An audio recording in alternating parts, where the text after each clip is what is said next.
है दोस्तों। राइटर नीलांजन मुखोपाध्याय ने एक किताब लिखी नरेंद्र मोदी के ऊपर।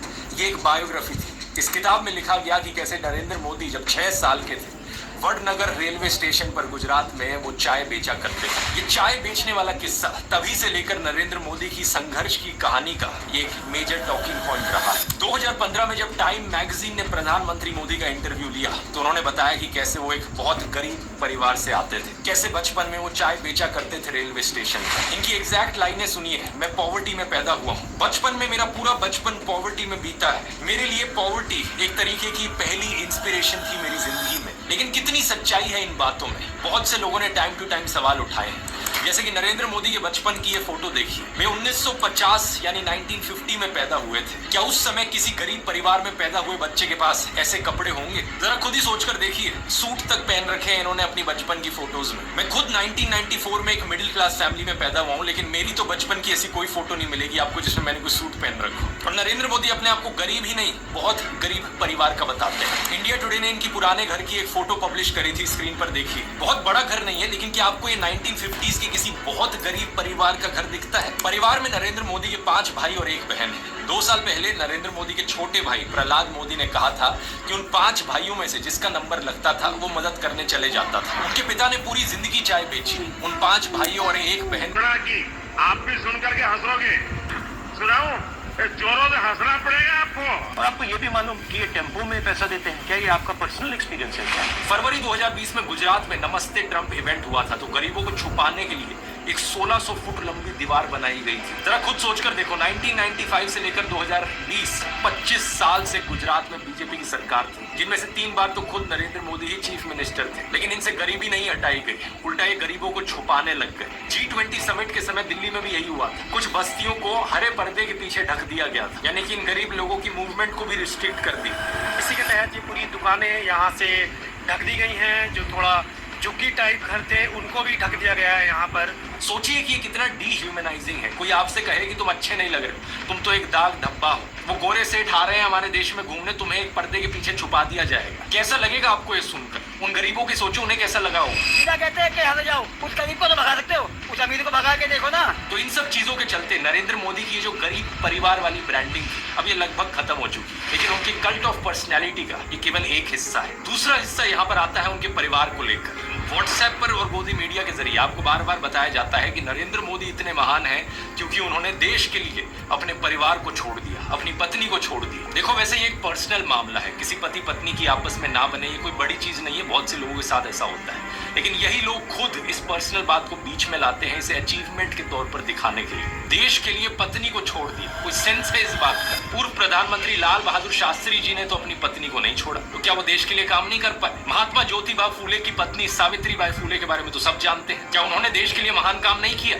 आपने अगर रामलीला देखी है तो उसमें भी देखा होगा कि कैसे सीता जी ने भी भगवान राम का साथ दिया वनवास में, और राम ने उन्हें बचाने के लिए क्या क्या नहीं किया। तो व्हाट्सएप यूनिवर्सिटी की एक ऐसी घटिया नारी विरोधी मानसिकता है, जहां आप औरत को एक अड़चन की तरह देखते हो, जहां आप पत्नी को छोड़ देने को एक अचीवमेंट की तरह दिखाते हो। और केवल पत्नी ही नहीं, बल्कि नरेंद्र मोदी के परिवार को लेकर भी व्हाट्सएप माफिया यही बात फैलाता है। अरे औरों की तो छोड़ो, नरेंद्र मोदी खुद इस बात को बार बार दोहराते रहते हैं। कहते हैं कि उन्होंने अपने परिवार को देश के लिए छोड़ दिया। मेरे देशवासियों, मैंने घर, परिवार, सब कुछ देश के लिए छोड़ा है। पंजाब केसरी अखबार ने तो उनकी चरण वंदना करते हुए उनकी तुलना भगवान बुद्ध और महावीर जैन से कर डाली। लेकिन इन लोगों से मैं पूछना चाहता हूँ, कभी भगवान बुद्ध ने अपना घर छोड़कर ऐसे बयान दिए क्या? सम्माननीय आदरणीय दीदी, आदरणीय दीदी, ओ दीदी।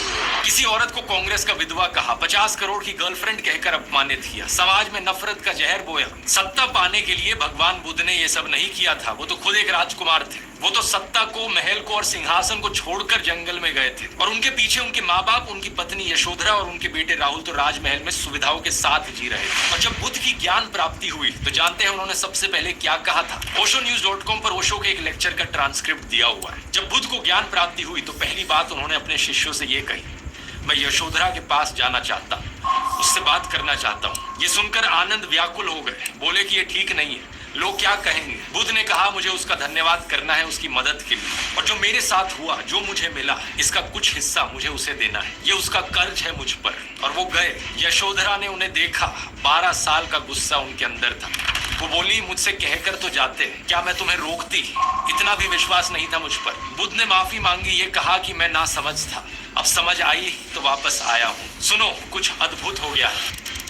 मेरा पहला दायित्व तुम्हारे प्रति है, इसलिए वह अनुभव तुम्हारे साथ साझा करूंगा। यशोधरा की आंखों से आंसू झरने लगे। अब प्रधानमंत्री मोदी का इंस्टाग्राम अकाउंट देखिए जरा। प्रियंका चोपड़ा और निक जोनस की वेडिंग रिसेप्शन में गए, उन्हें बधाई दे रहे हैं। इस वीडियो को देखिए। विराट कोहली और अनुष्का शर्मा की वेडिंग रिसेप्शन पे जाकर उन्हें गुलाब दे रहे हैं। मलयालम एक्टर सुरेश गोपी की बेटी की शादी में गए। टाइम्स नाउ की एंकर नविका कुमार के बेटे की शादी में गए। मुकेश अंबानी ने हॉस्पिटल खोला तो वहां बधाई देने पहुंच गए। इस न्यूज आर्टिकल को भी देखिए। नरेंद्र मोदी ने गौतम अडानी के बेटे करण की ग्रैंड एंगेजमेंट सेरेमनी को भी अटेंड किया। तो बॉलीवुड सेलिब्रिटीज और अमीर सेठों की शादियों में जाने के लिए बहुत समय है इनके पास। हालांकि इसमें कुछ गलत नहीं है, इनकी मर्जी अगर ये जाना चाहें तो। लेकिन सवाल यहाँ पर ये, क्या केवल अपने भाइयों और परिवार को ही छोड़ना पड़ता है क्या देश के लिए? एबीसी के इस आर्टिकल को देखिए। अवनी दास रिपोर्ट करती है कि अक्टूबर 2023 में मोदी परिवार उनके भतीजे की शादी के लिए इकट्ठा हो रहा था, लेकिन एक इंसान वहां से गायब थे, नरेंद्र मोदी। आपने फोटोज और वीडियोस में जरूर देखा होगा कि प्रधानमंत्री मोदी अपनी माताजी से मिलने जाया करते थे, जो कि अच्छी बात है। लेकिन कभी आपने नोटिस किया कि केवल वहां 3 लोग होते थे इस मुलाकात में? प्रधानमंत्री मोदी, उनकी माताजी और कैमरामैन। कभी कभार मुलाकात में 2-3 और लोग होते थे, लेकिन वो हमेशा और कैमरामैन ही होते थे। 3 साल पहले बीबीसी कॉरेस्पॉन्डेंट तेजस वैद्या ने प्रधानमंत्री मोदी के भाई प्रहलाद मोदी से बात करी, और सुनिए उनका क्या कहना था। तेरे परिवार ने दूर रखवानी सूचना आपवामां आवे।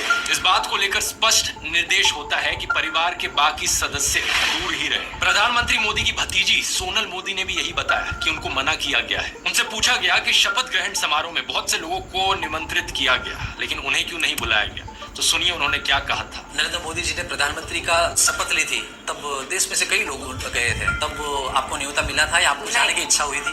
इच्छा तो सबको होती है, पर अफसोस है कि हमें इनविटेशन नहीं दिया गया।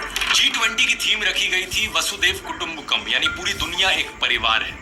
लेकिन खुद के परिवार को, खुद के भाई बहनों को अपने से दूर रखा जाता है इस तरीके से। आखिर क्या कारण है? भगवान राम तो अपने परिवार के साथ रहते थे। राम, लक्ष्मण, भरत, शत्रुघ्न, चारों भाइयों में कितना प्यार था। क्या इसका मतलब ये हुआ कि राम जनता के लिए काम नहीं कर पाए? उन्होंने तो राम राज्य स्थापित किया था, जहां कोई गरीब, बेरोजगार, दुखी नहीं था। मैं फिर से कहूंगा, ये प्रधानमंत्री मोदी का अपना पर्सनल मैटर है। अगर वो बॉलीवुड, अडानी, अंबानी जैसे दोस्तों के साथ ताल्लुक रखना चाहते हैं और अपने परिवार के साथ नहीं, उनकी मर्जी। मुझे प्रॉब्लम इस बात से नहीं है। प्रॉब्लम इस बात से है कि इसे अचीवमेंट की तरह क्यों दिखाया जाता है कि मैंने अपना परिवार छोड़ दिया, देखो मैं कितना महान हूँ। ये कोई अचीवमेंट होती है? इसका साइड इफेक्ट ये हुआ है कि बहुत से हिंदू युवा ब्रेन वॉश हो गए हैं। होना ये चाहिए कि वो अच्छे से पढ़ लिख कर कुछ बने, काम धंधा करे, कुछ कमाए और अपने माँ बाप की सेवा करे। लेकिन नहीं, कुछ यूथ की क्या हालत हो गई है कि वो हाथों में तलवार लेकर मस्जिदों के सामने घूम रहे हैं। उन्हें भी अपने परिवार से, अपने माँ बाप से कोई मतलब नहीं। सेलिंग पॉइंट नंबर 1 था मैं गरीब परिवार से हूँ। सेलिंग पॉइंट नंबर 2 था कि मैंने अपने परिवार को छोड़ दिया देश के लिए। और सेलिंग पॉइंट नंबर 3 अब आता है फकीरी। नरेंद्र मोदी अक्सर कहते हैं कि उन्होंने भिक्षा मांगकर गुजारा किया। कभी कहते हैं कि 35 साल के लिए, कभी कहते हैं 40 साल के लिए। करीब 40 साल मैंने भिक्षा मांग करके खाया है। मैं 35 साल तक भिक्षा मांग करके खाया था। चलो इतनी तो बोलने में गलती हो सकती है, 35 साल हो, 40 साल हो, लोग अक्सर भूल जाते हैं। लेकिन सवाल ये कि वो एमएलए पहली बार बने 2002 में, जब उनकी उम्र होगी 52 ईयर्स। लेकिन उससे पहले 90s में ही पता नहीं कैसे उन्होंने फॉरेन टूर्स कर ली। ये फोटोज देखो उनकी, आईफिल टावर के सामने पेरिस में, व्हाइट हाउस के सामने अमेरिका में, हॉलीवुड के सामने, लंदन गए, वो मलेशिया गए। क्या 40 साल भिक्षा मांगकर इतने पैसे कमाए जा सकते हैं कि फॉरेन के टूर्स कर ले 90s में? और साथ ही साथ इसी बीच में नरेंद्र मोदी ने बीए और एमए की 2 डिग्रीज भी कर ली अलेजिडली। ये कैसे हो गया? आप ही बताओ दोस्तों। साल 1990 में डायकाम मॉडल 1 रिलीज हुआ था, जो कि यूएस में लॉन्च होने वाला दुनिया का पहला कमर्शियली अवेलेबल डिजिटल कैमरा था। लेकिन प्रधानमंत्री मोदी अपने इंटरव्यू में बताते हैं कि उन्होंने पहली बार डिजिटल कैमरा 1987 या 1988 में यूज किया था। मैंने पहली बार डिजिटल कैमरा का उपयोग किया था 87-88 में से। मतलब भिक्षा मांगकर यहाँ पर फॉरेन टूर भी कर लिए और डिजिटल कैमरा भी खरीद लिया डिजिटल कैमरा के रिलीज होने से पहले। वाह क्या फकीरी है। वाह मोदी जी, वाह वाह। अपनी कलम को गिरवी रख चुका एक गीतकार कहता है कि फकीरी है आपके स्वभाव में। एक फकीरी है आपके स्वभाव में।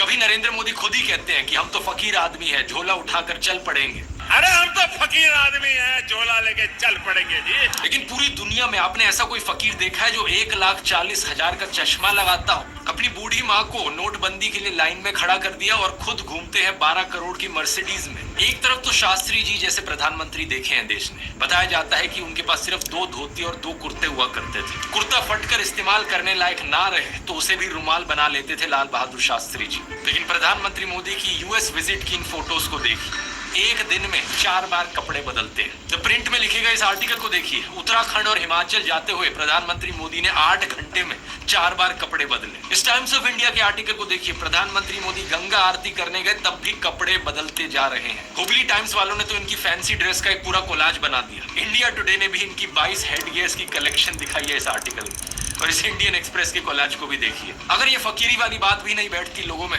तो इस सब के बाद अगला हथियार आता है कि इनको भगवान का अवतार ही बना दो। ये एक बार नहीं, 2 बार नहीं, बल्कि कितनी बार कितने नेताओं ने बार बार प्रधानमंत्री मोदी को भगवान से कंपेयर किया है। और मोदी जी भारत के भगवान का वरदान बन के आए हैं। भगवान नहीं, मनुष्य के रूप में नरेंद्र मोदी जी के रूप में अवतार लिया। हमारे माननीय प्रधानमंत्री जो खुद भगवान स्वरूप है, मोदी जी के रूप में श्री रामचंद्र ने जन्म लिया है। मोदी जी है ना, साक्षात भगवान महाकाल जी का अवतार है। मोदी राम और अमित शाह कृष्ण। अरे कुछ लोग तो मंदिर भी बनाने लग गए। पुणे में एक बीजेपी वर्कर ने नरेंद्र मोदी के लिए मंदिर बना दिया, गुजरात में इनका एक मंदिर बना, तमिलनाडु में इनके लिए एक मंदिर बना। क्या मजाक चल रहा है? ये इकलौते नेता नहीं है जिन्हें भगवान से कंपेयर किया जाता है। एक समय पर एडोल्फ हिटलर को भी जीसस से कंपेयर किया जाता था। राजनीति में हिटलर की एंट्री की तुलना की जाती थी जीसस के रेजरेक्शन से। लेकिन उस समय ये सवाल उठा कि ये बात जमेगी कैसे? जीसस तो शांति की मूर्त थे, सूली पर भी चढ़ाया गया उन्हें, तब भी उनके दिल में कोई नफरत नहीं थी। बोले कि हे भगवान उन्हें माफ करना। जबकि हिटलर तो नफरत का सौदागर था, तो कैसे जीसस का इस्तेमाल किया जाए नफरत फैलाने के लिए और हिटलर को उससे भी कंपेयर किया जाए? इसके लिए हिटलर और नाजी लोगों ने बाइबल को ही बदल डाला। मजाक नहीं कर रहा, ओल्ड टेस्टामेंट जो थी बाइबल की, उसे ही हटा दिया गया उनके समय। जीसस को इस तरीके से चित्रित किया गया कि वो ऐसा लगे कि वो यहूदियों के खिलाफ लड़ने वाले एक फाइटर हो।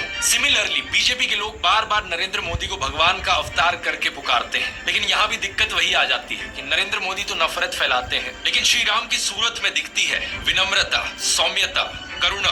राजा रवि वर्मा की इस आइकॉनिक पेंटिंग को देखिए, राम दरबार, जो कि हमारे देश के करोड़ों घरों में लगी हुई है। इस प्रॉब्लम का समाधान ढूंढने के लिए इनके लोगों ने राम की सूरत बदलनी शुरू कर दी। पिछले कुछ सालों में आपने देखा होगा ये एंग्री हनुमान और एंग्री राम की आइकॉनोग्राफी गाड़ियों के पीछे इसे लगाया जाता है, ये दर्शाने के लिए कि ये है असली में भगवान राम। चरित्र ही बदल दो भगवान का। रामायण में मुसलमानों का कोई जिक्र नहीं है, लेकिन इन लोगों ने रामायण को भी तोड़ मरोड़ दिया अपने नफरतखोर एजेंडा के लिए। 2016 में एक बीजेपी एमपी ने कहा कि मुसलमान तो रावण के डिसेंडेंट्स हैं। व्हाट्सएप माफिया वालों ने हमारे हिंदू स्क्रिप्चर्स में एक झूठा कोट इंसर्ट कर दिया, धर्म हिंसा तथैव च। जो चीज किसी वेद पुराण में नहीं थी, किसी रामायण महाभारत में नहीं थी, इन्होंने जबरदस्ती अपना नफरतखोर एजेंडा बीच में घुसा दिया उसके। धर्म हिंसा तथैव च, आपको जान करके आनंद होगा कि ये किसी ही ग्रंथ में कहीं पर भी नहीं लिखा हुआ है, और इससे आपके रोंगटे भी खड़े हो जाने चाहिए कि ये कौन सी सेंट्रलाइज्ड कॉन्स्पिरेसी यूनिट है जो इतनी बड़ी बड़ी साजिशें करती है कि जो बात धर्म ग्रंथ में लिखी भी नहीं हुई है उसको संस्कृत में लिख करके उसको चारों तरफ व्हाट्सएप से और दूसरे जरियों से फैला देती है। सच तो ये है दोस्तों कि ये लोग हमारे हिंदू धर्म को ही तोड़ने मरोड़ने लग गए अपने नफरतखोर एजेंडा को फैलाने के लिए। लेकिन अब बहुत से हिंदुओं को इनका एजेंडा समझ में आ गया है। इस तरीके का हमारे धर्म के साथ खिलवाड़ करना लोगों को अच्छा नहीं लग रहा है, इसलिए ये कार्ड भी अब फेल होता जा रहा है। तो इन बीजेपी वालों ने क्या सोचा कि अवतार से एक लेवल नीचे इन्हें सर्वगुण संपन्न शक्तिमान दिखाया जाए। वाह क्या सीन है, वाह क्या सीन है। लेकिन किसी को यहाँ शक्तिमान बनाने का सबसे आसान तरीका है कि दूसरी साइड वाले की इमेज नीचे गिराओ। इसलिए इनके आईटी सेल ने राहुल गांधी को पप्पू बना दिया। व्हाट्सएप पर इनकी आधी अधूरी क्लिप्स तोड़ मरोड़ के दिखाई जाने लगी कि जैसे राहुल गांधी में तो कुछ समझ ही नहीं है, वो तो बिल्कुल बेवकूफ इंसान है। लेकिन सच्चाई ये है कि पिछले 10 साल में पीएम मोदी ने एक भी प्रेस कॉन्फ्रेंस नहीं करी, कोई अनस्क्रिप्टेड इंटरव्यू नहीं किया, जबकि राहुल गांधी ने दिल्ली यूनिवर्सिटी से लेकर हार्वर्ड यूनिवर्सिटी तक लेक्चर दिए हैं, लोगों से ढेर सारी हर साल 2 साल अनस्क्रिप्टेड इंटरैक्शंस की हैं। ये बात सही है कि उनकी कुछ फनी क्लिप्स जरूर है जहां उनके मुंह से कुछ उलट पुलट निकल गया। This morning, I got up at night. लेकिन ऐसी क्लिप्स तो नरेंद्र मोदी की भी बहुत है। तीसरा कहा था विमेन डेवलपमेंट की मैंने बात कही थी, मैं कब हो गया ये? नरेंद्र मोदी वही हैं जो नाले से निकलने वाली गैस से चाय बनाने की बात करते हैं। कहते हैं कि पसीने से मुंह पोंछ लेता था तो ग्लो आ जाती थी। कभी ये क्लाइमेट चेंज को डिनाई करते हैं कि गर्मी नहीं बढ़ रही बल्कि हमारी गर्मी सहने की शक्ति कम हो रही है, तो कभी ये बादलों से रेडार का सिग्नल रोकने की बात करते हैं। लेकिन मैंने कहा इतने क्लाउड है, बारिश हो रही है, तो एक बेनिफिट है कि हम राडार से बच सकते हैं। एक तो जानते नहीं है, ऊपर से अहंकार इतना कि अपने अज्ञान का भी एहसास नहीं। एक दफा मोदी दूसरे देश में गए थे, वहां भारत का राष्ट्रीय गान चल रहा था और ये बीच में ही चलने लगे। ऐसी गलती किसी से भी हो सकती है, लेकिन बात मैं यहाँ पर ये बताना चाह रहा हूँ कि प्रधानमंत्री मोदी की भी फनी क्लिप्स बहुत सारी हैं। दूसरों को पप्पू बोलने से पहले अपनी क्लिप्स पर नजर डाल लो।